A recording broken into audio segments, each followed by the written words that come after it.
Hello नमस्कार, जय हिंद, वंदे मातरम। आप देख रहे हैं जियो न्यूज और हम आपके लिए लेकर आए हैं देश दुनिया की, आपके राज्य शहर की सिलेक्टेड काम की फटाफट बड़ी खबरें। लेकिन उससे पहले यदि आपने हमारे चैनल को सब्सक्राइब नहीं किया है तो चैनल को सब्सक्राइब करके बेल नोटिफिकेशन ऑन करें और इस वीडियो को ज्यादा से ज्यादा लाइक और शेयर करें। बड़ी खबरें देखने से पहले आपके लिए आज का सवाल, भारत का राष्ट्रीय आदर्श वाक्य कौन सा है? ऑप्शन ए जय Hind, option B Vande Mataram, option C सत्यमेव जयते और ऑप्शन डी इनकलाब जिंदाबाद। इस सवाल का जवाब हमें कमेंट करें और आप किस राज्य और शहर की ज्यादा खबरें देखना चाहते हैं हमें कमेंट करके बताएं ताकि हम आपके राज्य शहर की ज्यादा खबरें दिखा सकें। चलिए अब देखते हैं आज की फटाफट बड़ी खबरें। आज से कमर्शियल गैस सिलेंडर 994 रुपए तक हुआ महंगा। 5 किलोग्राम वाले इस सिलेंडर के दाम भी 261 रुपए बढ़े। मई में होने वाले 4 बड़े बदलाव। कमर्शियल गैस सिलेंडर 1 मई 2026 से 994 रुपए तक महंगा हो गया है। दिल्ली में ये 3071 रुपए 50 पैसे में मिल रहा है।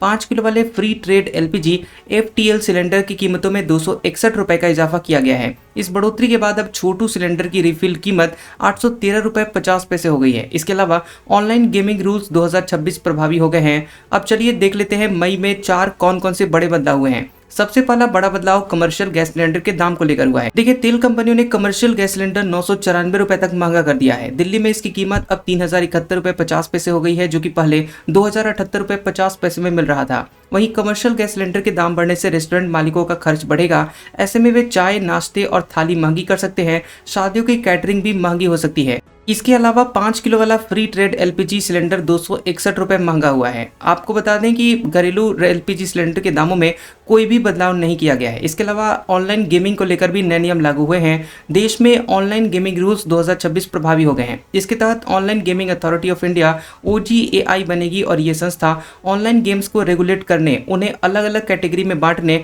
और उसकी मॉनिटरिंग करने का काम करेगी। इसके अलावा बदलाव हुआ है डीजल और हवाई ईंधन निर्यात को लेकर। देखिए, केंद्र सरकार ने 1 मई से अगले 15 दिनों के लिए डीजल एक्सपोर्ट पर लगने वाली स्पेशल एडिशन एक्साइज ड्यूटी घटाकर 23 रुपए प्रति लीटर कर दी है और अप्रैल में ये 55 रुपए 50 पैसे थी। वहीं ATF यानी हवाई ईंधन पर स्पेशल एडिशनल एक्साइज ड्यूटी घटाकर 33 रुपए प्रति लीटर कर दी गई है, जो कि अप्रैल में ये 42 रुपए थी। इसके अलावा पेट्रोलियम मंत्रालय ने ईंधन की परिभाषा बदलते हुए अब ATF में सिंथेटिक फ्यूल की ब्लेंडिंग की अनुमति दे दी है। देखिए, संयुक्त अरब अमीरात यानी UAE 1 मई से OPEC और OPEC प्लस से अलग हो गया है और ये दुनिया का सबसे बड़ा तेल उत्पादक संगठन है, जो कि ग्लोबल मार्केट में करीब 40 से 50% तेल की सप्लाई को कंट्रोल करता है और प्रोडक्शन कोटा तय कर कीमतें तय करता है। ओपेक की पाबंदियों से बाहर होने के बाद UAE तेल उत्पादन बढ़ा सकेगा और इससे वैश्विक बाजार में सप्लाई बढ़ेगी और कच्चे तेल की कीमतों में कमी आने की उम्मीद है। भारत जैसे तेल आयातक देशों को अपनी तेल आपूर्ति के स्रोतों में विविधता लाने का मौका मिलेगा। केंद्र ने नागरिकता नियमों में किया बदलाव, अब ऑनलाइन होगा आवेदन। सरकार बोली यह अधिकार नहीं विशेषाधिकार है। गृह मंत्रालय ने सिटीजनशिप संशोधन नियम 2026 लागू कर दिया है और नए नियमों के तहत अब ओवरसीज सिटीजन ऑफ इंडिया यानी OCI के लिए आवेदन पूरी तरह से ऑनलाइन किया गया है। इसके साथ ही फिजिकल कार्ड के साथ EOCI दस्तावेज की भी सुविधा दी गई है, जिससे प्रक्रिया ज्यादा सरल और डिजिटल हो जाएगी। नए नियमों में साफ किया गया है कि कोई नाबालिग एक साथ भारतीय और विदेशी पासपोर्ट नहीं रख सकता। ये प्रावधान दोहरी नागरिकता से जुड़े हुए मामलों में स्पष्टता लाने के लिए जोड़ा गया है। सरकार ने स्पष्ट किया है कि OCI स्टेटस एक विशेषाधिकार है, अधिकार नहीं है। यदि कोई धारक भारतीय कानून का उल्लंघन करता है तो उसका OCI रजिस्ट्रेशन रद्द किया जा सकता है। शुभेंदु अधिकारी कोलकाता के स्ट्रांग रूम में पहुंचे। ममता बनर्जी कल यहीं 4 घंटे रुकी थी। बंगाल में 15 बूथ पर शनिवार को दोबारा होगी वोटिंग। भाजपा नेता और भवानीपुर से उम्मीदवार शुभेंदु अधिकारी अपने एजेंट के साथ कोलकाता के सखावत मेमोरियल स्कूल के स्ट्रांग रूम में पहुंचे हैं। वे यहां करीब 10 मिनट रुके और इसी स्ट्रांग रूम में गुरुवार रात को CM और भवानीपुर से TMC कैंडिडेट ममता बनर्जी 4 घंटे बैठी रही थी। वहीं चुनाव आयोग ने पश्चिम बंगाल के 15 बूथों पर शनिवार को दोबारा से वोटिंग कराने का फैसला किया है। दरअसल 29 अप्रैल को दूसरे फेज की वोटिंग के दौरान डायमंड हार्बर के 4 और मगराहट के पश्चिम के 11 बूथों पर हिंसा, EVM से छेड़छाड़ और झड़प हो गई थी। उधर कोलकाता के 7 EVM स्ट्रांग रूम में सिक्योरिटी सख्त कर दी गई है। पुलिस ने 200 मीटर के दायरे में 5 या उससे ज्यादा लोगों के इकट्ठा होने पर रोक लगा दी है। ऑनलाइन गेमिंग के लिए नए नियम हुए लागू, मनी गेम्स पर बैन। ई स्पोर्ट्स को बढ़ावा मिलेगा। नियमों के उल्लंघन पर 2 करोड़ रुपए तक का जुर्माना। देश में ऑनलाइन गेमिंग की इंडस्ट्री में बड़ा बदलाव होने जा रहा है। सरकार ने promotion and regulation of online gaming rules 2026 1 मई 2026 से लागू कर दिए हैं और इस नए नियम का मुख्य उद्देश्य ऑनलाइन मनी गेमिंग से होने वाले वित्तीय और सामाजिक नुकसान को रोकना और भारत को ग्लोबल गेमिंग का हब बनाना है। नए नियमों के तहत किसी भी प्रकार के ऑनलाइन मनी गेम्स पर पूरी तरह से बैन लगा दिया गया है। इसमें किस्मत पर आधारित यानी चांस और कौशल पर आधारित यानी स्किल दोनों तरह के गेम शामिल हैं जिनमें पैसे का दांव लगाया जाता है। अटारी बॉर्डर पर रिट्रीट सेरेमनी का समय बदला। अब शाम के 6 बजे से 6:30 बजे तक होगी। नई टाइमिंग हुई लागू। हजारों लोग पहुंचते हैं। अमृतसर स्थित भारत पाकिस्तान अटारी बॉर्डर पर होने वाली प्रसिद्ध रिट्रीट सेरेमनी के समय में बदलाव किया गया है। नए निर्णय के मुताबिक अब रिट्रीट सेरेमनी शाम के 6 बजे से शुरू होकर 6:30 बजे तक चलेगी। इससे पहले रिट्रीट 5:30 बजे शुरू होकर 6 बजे खत्म हो रही थी। मौसम और दिन की घटती बढ़ती रोशनी को ध्यान में रखते हुए प्रशासन ने यह फैसला लिया है। अधिकारियों का कहना है कि दर्शकों को बेहतर अनुभव देने और सुरक्षा व्यवस्था को सुचारू बनाए रखने के लिए समय में यह बदलाव जरूरी था। अटारी वाघा बॉर्डर पर हर रोज होने वाली इस देशभक्ति से भरपूर सेरेमनी को देखने के लिए बड़ी संख्या में लोग पहुंचते हैं। एमपी के क्रूज हादसे में अब तक 9 शव मिले। जबलपुर में 4 साल के बेटे को छाती से चिपकाए मिली मां। 3 बच्चों समेत 4 लोग लापता। मध्य प्रदेश की जबलपुर स्थित बरगी डैम में गुरुवार शाम को करीब 5 बजे पर्यटन विभाग का एक क्रूज अचानक से आई तेज आंधी के चलते डूब गया और अब तक 9 शव मिल चुके हैं। प्रशासन के मुताबिक 28 लोगों को बचा लिया गया है। 3 बच्चों समेत 4 लोग लापता हैं। बताया जा रहा है कि हादसे के वक्त क्रूज में लगभग 43 से 47 पर्यटक थे और टिकट सिर्फ 29 लोगों की कटी थी। हादसा किनारे से करीब 300 मीटर दूर हुआ है। जिस समय क्रूज डूबा उस वक्त हवा की रफ्तार 74 किलोमीटर प्रति घंटे थी। बरगी सिटी CSP अंजुल मिश्रा के मुताबिक SDRF ने हवा कई लोगों को बचाया, लेकिन अंधेरा और खराब मौसम के तहत राहत कार्य प्रभावित हुआ। 20 गुना तक महंगी होगी 11 शहरों की जमीन। सम्राट की नई टाउनशिप में स्कूल, क्लब, स्विमिंग पूल तक। बता दें आपको कि सम्राट सरकार बिहार के 11 शहरों में ग्रीनफील्ड सैटेलाइट टाउनशिप बना रही है। मतलब है कि बिल्कुल नई जगह पर शून्य से शहर बसाया जा रहा है। ऐसी जगह जहां पहले कोई बड़ा विकास नहीं हुआ हो, जमीन खाली पड़ी हो जिस पर प्लान्ड तरीके से टाउनशिप डेवलप किया जा सके। मकसद पास के मुख्य शहर के दबाव को कम करना। पटना, भागलपुर, गया, मुजफ्फरपुर जैसे बड़े शहरों के आसपास इन्हें बनाया जा रहा है। बिहार सरकार ने टाउनशिप वाली जगहों पर जमीन की खरीद बिक्री पर रोक लगा दी है ताकि जमीन जल्द से जल्द उपलब्ध हो सके। मुजफ्फरपुर, सीतामढ़ी, भागलपुर और छपरा में यह रोक 30 जून 2027 तक है। पटना, सोनपुर, गया, दरभंगा, सहरसा, पूर्णिया और मुंगेर में 31 मार्च 2027 तक रोक लगा दी गई है। सरकार जमीन के लिए सीधे किसानों यानी जमीन मालिकों से समझौता करेगी। उनकी जमीन को लेकर उसे डेवलप करेगी और किसानों को शेयर होल्डर बनाया जाएगा। राहुल गांधी को हाईकोर्ट से बड़ी राहत। बीजेपी RSS के खिलाफ दिए गए बयान पर FIR दर्ज करने की याचिका हुई खारिज। इलाहाबाद हाईकोर्ट में कांग्रेस के नेता राहुल गांधी के बयान को लेकर दायर याचिका को रद्द कर दिया गया है। राहुल गांधी ने बीजेपी और RSS के खिलाफ बयान दिया था और इसी बयान के खिलाफ FIR दर्ज करने की याचिका दाखिल हुई थी। इस मामले में 9 अप्रैल को हाईकोर्ट के जस्टिस विक्रम D चौहान की सिंगल बेंच सुनवाई पूरी कर फैसला सुरक्षित रख लिया था।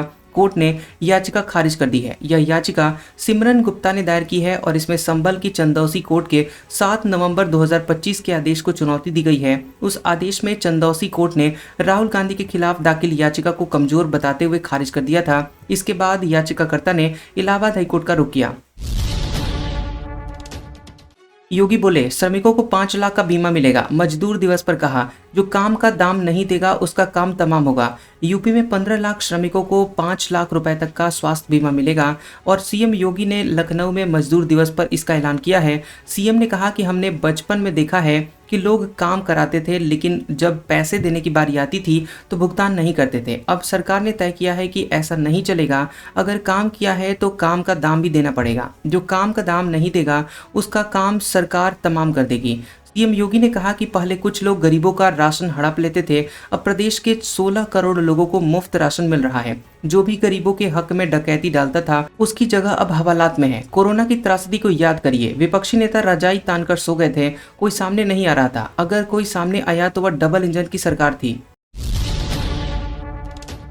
एयर इंडिया अब हर दिन 100 फ्लाइट्स कम करेगी। वजह फ्यूल की बढ़ती हुई कीमतें और स्पेयर पार्ट्स की कमी। ऑस्ट्रेलिया, यूरोप और अमेरिका के रूट प्रभावित होंगे। एयर इंडिया अपनी इंटरनेशनल और डोमेस्टिक उड़ानों में करीब 10% की कटौती करने जा रही है।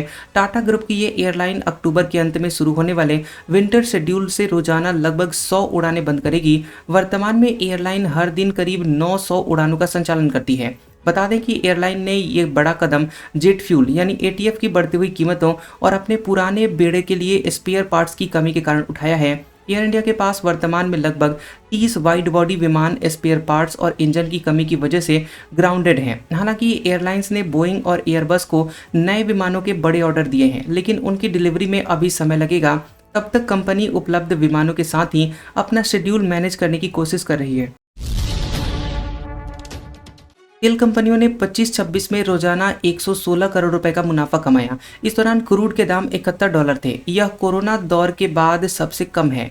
ईरान अमेरिका जंग के बीच अंतर्राष्ट्रीय स्तर पर ब्रेंट क्रूड $126 प्रति बैरल तक पहुंच गया था, जो कि 4 साल का उच्चतम स्तर है। हालांकि बाद में दाम $116 तक आ गए थे।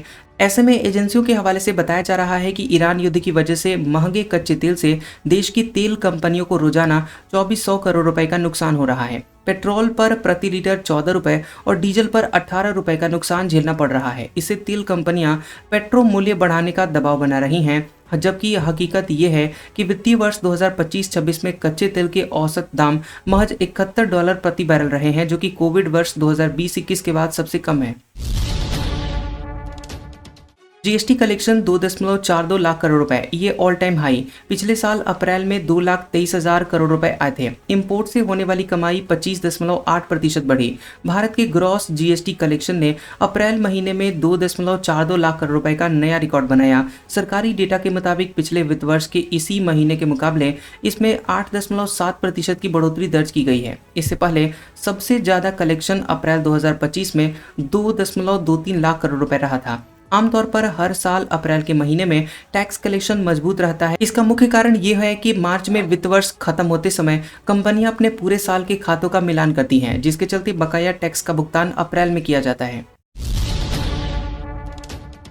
ट्रंप बोले, ईरान को परमाणु हथियार नहीं बनाने देंगे। मैंने वहां जो किया वो कामयाब रहा। ईरानी सरकार ने 42,000 गुनहगारों को मारा।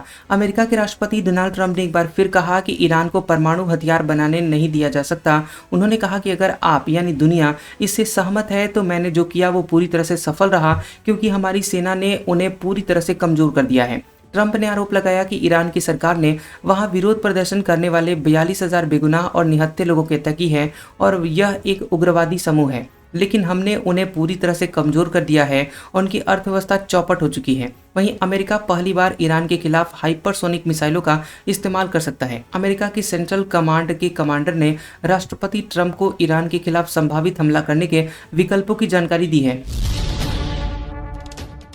यूपी, बिहार, कर्नाटक में 2 दिन में आंधी बारिश से 32 लोगों की जानें गई। हिमाचल में ग्लेशियर टूटकर सड़क पर गिरा। राजस्थान, महाराष्ट्र में पारा 44 डिग्री सेल्सियस के पार। पिछले 15 दिन से भीषण गर्मी झेल चुकी देश के बड़े हिस्से में तेज हवाओं के साथ बारिश के साथ कुछ राहत मिली है। उत्तर प्रदेश, दिल्ली, बिहार, झारखंड में आंधी बारिश और ओले गिरने से तापमान में 3 से 5 डिग्री सेल्सियस तक की गिरावट हुई है।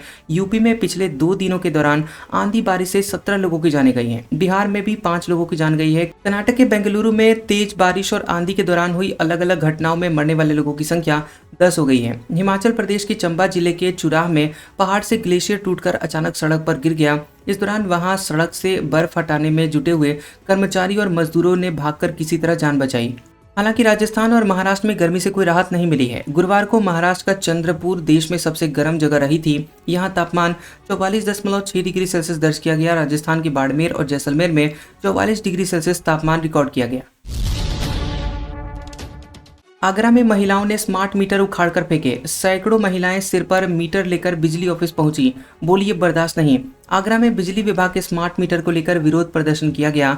शहर से 20 किलोमीटर दूर अकोला कस्बे में सैकड़ों महिलाओं ने घरों से स्मार्ट मीटर उखाड़ लिए। सिर पर मीटर लेकर गांव के बिजली ऑफिस पहुंच गई और वहां करीब 500 मीटर तोड़ दिए गए। स्मार्ट मीटर को लेकर लोगों में काफी गुस्सा देखने को मिला है और कई लोग बोरे में भरकर स्मार्ट मीटर लेकर पहुंचे और उन्हें फेंक कर विरोध जताया। इसके बाद महिलाएं और ग्रामीण धरने पर बैठ गए। बिजली विभाग के खिलाफ नारेबाजी शुरू कर दी। सूचना पर पहुंची पुलिस ने महिलाओं और ग्रामीणों को समझा बुझाकर मामला शांत करवाया। महिलाओं ने कहा कि स्मार्ट मीटर उन्हें बर्दाश्त नहीं है। स्मार्ट मीटरों की व्यवस्था से तत्काल प्रभाव से उन्हें रोका जाए और बिजली बिलों में हो रही अनियमितताओं की जांच करवाई जाए। विष्णुपद महाबोधि मंदिर में सीएम ने की पूजा। ई रिक्शा से घूमकर कॉरिडोर का काम देखा। नालंदा में कहा, बेटियां जब तक घर नहीं पहुंचेगी पुलिस जागती रहेगी। मुख्यमंत्री सम्राट चौधरी ने गया जी के विष्णुपद मंदिर में पूजा की है। करीब 15 मिनट तक सीएम गर्भगृह में रुके। इसके बाद वे ई रिक्शा में बैठकर विष्णुपद कॉरिडोर परियोजना का निरीक्षण किया। उन्होंने निर्माण काम की प्रगति को करीब से देखा और अधिकारियों को गुणवत्ता और समय सीमा को लेकर स्पष्ट निर्देश दिए हैं। सीएम ने फल्गु नदी तट पर स्थित देवघाट समेत आसपास के क्षेत्रों का भी जायजा लिया। बोधगया पहुंचने पर मुख्यमंत्री सीधे विश्व धरोहर महाबोधि मंदिर पहुंचे। महाबोधि मंदिर दर्शन के बाद मुख्यमंत्री बीटीएमसी कार्यालय पहुंचे, जहां बोधगया कॉरिडोर परियोजना को लेकर अधिकारियों के साथ समीक्षा बैठक की। बैठक में विकास योजनाओं की प्रगति, पर्यटन सुविधाओं और के विस्तार और अंतर्राष्ट्रीय बौद्ध सर्किट के लिहाज से जरूरी बिंदुओं पर चर्चा की गई। एक क्लिक पर बुक कर सकेंगे 38 होटल टूर पैकेज। बिहार पर्यटन विभाग की नई वेबसाइट हुई लॉन्च।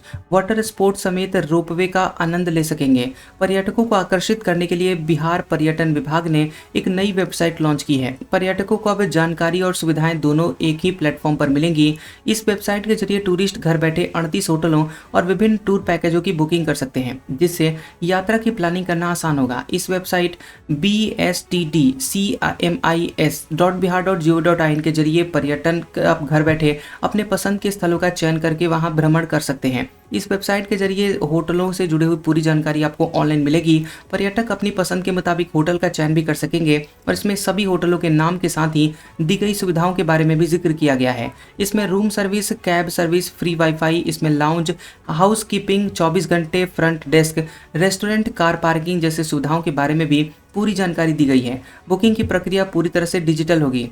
आज का सुविचार, सपने और लक्ष्य में एक ही अंतर है। सपने के लिए मेहनत की नींद चाहिए और लक्ष्य के लिए बिना नींद की मेहनत। कैसा लगा ये वीडियो हमें कमेंट सेक्शन में जरूर बताएं। वीडियो पसंद आया हो तो वीडियो को लाइक और शेयर करें और ऐसी इंटरेस्टिंग वीडियोस देखने के लिए हमारे चैनल GOB न्यूज को सब्सक्राइब करें और बेल आइकॉन को दबाएं। और हमारे ओल्ड और लेटेस्ट वीडियोस देखने के लिए हमारे प्लेलिस्ट और कम्युनिटी टैब को जरूर चेक करें। तो मिलते हैं अगले वीडियो में, तब तक के लिए आपका शुक्रिया।